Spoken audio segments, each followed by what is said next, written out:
Hey guys, अस्सलाम वालेकुम. This is Rabia and I'm back with my top 5 dramas of the week. इस हफ्ते तो नहीं, पिछले हफ्ते 3 नए ड्रामे हुए. इक़्तिदार, इश्क़ बेपरवाह और गैर. तीनों मुझे इंटरेस्टिंग लगे with some positives and negatives. किसी में ज़्यादा थे पॉजिटिव्स, किसी में कम थे. आपने कौन से तीनों में से देखे ड्रामे and which one do you think or if any of them have made it to our top 5 dramas of this week? Let's find out. गैर मुझे इंटरेस्टिंग लगा क्योंकि जितने मैंने प्रोमोज देखे थे उसके as opposite to that I found it very interesting. मेरी ज़्यादा उम्मीदें नहीं थी तो ये अच्छा था. Let's start. हाँ, मैं एक और बात भी कह रही थी. माया और वहाज का ड्रामा स्टार्ट होने वाला है, so I am really looking forward to that. Baby Baji start हो गया एंड मुझे बड़ा मज़ा आ रहा है उसको देख के. अभी तक 2 एपिसोड्स हुई हैं and you know I think the relatability factor is really high. There are very few dramas which can actually जब उनका sequel बनता है तो वो उसी तरीके से audience को captivate कर सकते हैं. But I think Baby Baji will be able to do it, which the credit goes to good direction and good script. ठीक है जी, हमारे पास नंबर 5 पे है मंजोगी. Interesting episode. थोड़ी सी मुझे स्लो या बोरिंग इसलिए लगी क्योंकि पिछली 2 एपिसोड में हम रोमांस को काफ़ी हद तक देख रहे थे, तो आई थिंक वो एलिमेंट कम्प्लीटली मिसिंग था, तो मैं उसको मिस कर रही थी. लेकिन फिर भी एक्साइटिंग पार्ट ये था या इंटरेस्टिंग पार्ट ये था कि इब्राहिम को पुलिस ने पकड़ लिया और आपको डर लग रहा है एंड यू आर थिंकिंग क्या होगा, और फिर आलिया पहुंच जाती है. So it's still keeping you hook to the drama. Number 4 पे हमारे पास है ज़टपटों का बन.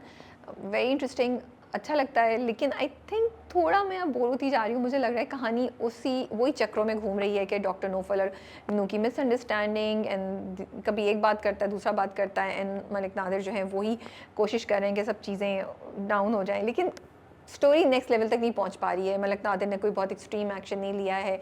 यू नो डॉक्टर नौफल या मीनू से कोई और ज़्यादा हम नहीं देख पा रहे हैं उनका एक्शन. तो I feel now it's time to move to the next level.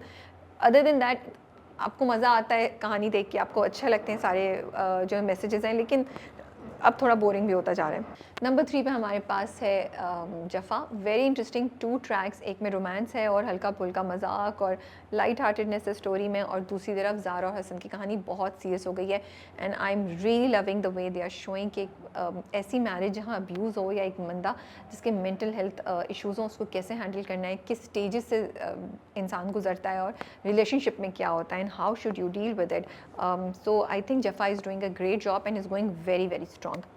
Number 2 पे जाने से पहले हम करेंगे बेस्ट डायरेक्टर, विच इज़ बदर महमूद फॉर कभी मैं कभी Tum. I absolutely love the way जिस तरीके से ट्रांजिशन हो रही है रिलेशनशिप में, कहानी के कैरेक्टर्स में, कैरेक्टर्स की डेवलपमेंट हो रही है. Of course the credit goes to Farhat Ishtiaq for writing such beautifully sketched characters कि उनका journey from point A B C D जो चल रहा है वो इतना क्लियर है and you are with them in every journey. But उसको सीन्स में एग्जीक्यूट करना, एक्सप्रेशंस में करना, यू नो पूरा जो छोटी छोटी डिटेल्स हैं उसका, जैसे अभी हमने देखा कि वो किचन साफ़ कर रहे हैं तो वहाँ पे लाइव एनिमल्स थे, यू नो वो ठोक रहे हैं तो पर्दे उन्होंने लगाए हुए, यू नो लाइक छोटी छोटी चीज़ें जिसका उन्होंने ख्याल रखा हुआ है डायरेक्शन में, एग्जीक्यूशन में, तो वो बहुत फ़र्क पड़ता है. उससे आपको वाकई फ़ील होता है कि आप एक रियल लाइफ स्टोरी देख रहे हैं, आप कनेक्ट कर सकते हैं. Again the way he has directed all the characters, they are so subtle yet so effective and you feel related to them. And एक और चीज़ जो मुझे बड़ी अच्छी लग रही है वो इमोशंस की फ़्लो है कि कहाँ दोनों के दरमियान थोड़ा सा यू नो आर्ग्यूमेंट भी होता है but then they come together, और किस तरीके से दोनों के कैरेक्टर्स की डिफरेंट हिस्से दिखा रहे हैं कि मुस्तफ़ा का गम, मुस्तफ़ा का दुख, उसकी इनसिक्योरिटी, उसकी डीप डाउन जो उसके मसले हैं, और किस तरह Sharjeena is rising to the occasion and how she is the only one around him. And the best part is it is all so clean, so decent. कहीं भी आपको इनडिसेंसी या कोई अजीब सी ऑकवर्ड सी फीलिंग नज़र नहीं आती. Although it is full of romantic moments, it's full of connection between the hero heroine, and so I'm absolutely loving the direction in this drama. Number 2 पर हमारे पास है gentleman. I did not expect कि फारिस इतनी जल्दी मर जाएगा. It was a shock. बाकी चीज़ें हुई, एग्जीक्यूशन में मसला और था, लेकिन फिर भी कहानी जो थी उसने आपको पकड़ के रखा हुआ था. Even though you would find certain things funny, you would still be interested. Oh अच्छा ये भी हो गया, ये भी हो गया, ओ ये नहीं हम एक्सपेक्ट कर रहे थे. फारिस तो डेफिनेटली इतनी आसानी से इतनी जल्दी मर जाएगा ये मैं एक्सपेक्ट नहीं करी थी. But Gentleman was interesting to watch this week. Number 1 पे जाने से पहले हम करेंगे best actor male and female. Best actor male goes to Fahad Mustafa as Mustafa in Kabhi मैं कभी Tum. I think brilliant performance. जो इस बार उन्होंने मुस्तफ़ा का गम दिखाया, जो उसके दिल में बातें हैं, उसकी इनसिक्योरिटी है कि उसको दुख है कि माँ बाप ने मेरी बात पे यकीन नहीं किया, और किस तरह वो कहता है कि शर्जीना सिर्फ तुम ही हो जिसका मेरा कोई रिश्ता है, इसके अलावा कोई मेरा रिश्ता नहीं है। एंड यू नो जब वो किचन में खड़ा होता है, उसका दुख कि कैसे एवरीबडी हैज़ लेफ्ट हिम, और जब वो शर्जीना से कह रहा होता है कि मैं इतना कमाना चाहता हूँ कि तुम्हारे पास तुम इतने लाखों की गाड़ी लो और उसको चेंज करते हुए तुम सोचो भी नहीं, और like it's so beautiful the way he has expressed different sides of Mustafa, the different उसके अंदर जो इमोशनल ट्रॉमास चल रहे हैं या उसके अंदर जो इमोशनल जंग चल रही है, जब वो तन्हाई फील कर रहा है, जो मुस्तफ़ा की एक मेच्योरिटी अब हम देख रहे हैं, मुस्तफ़ा के अंदर जो चीज़ें एग्जिस्ट करती थी, जो हालात ने उसके अंदर दबा दी थी, वो सब बाहर आ रही हैं।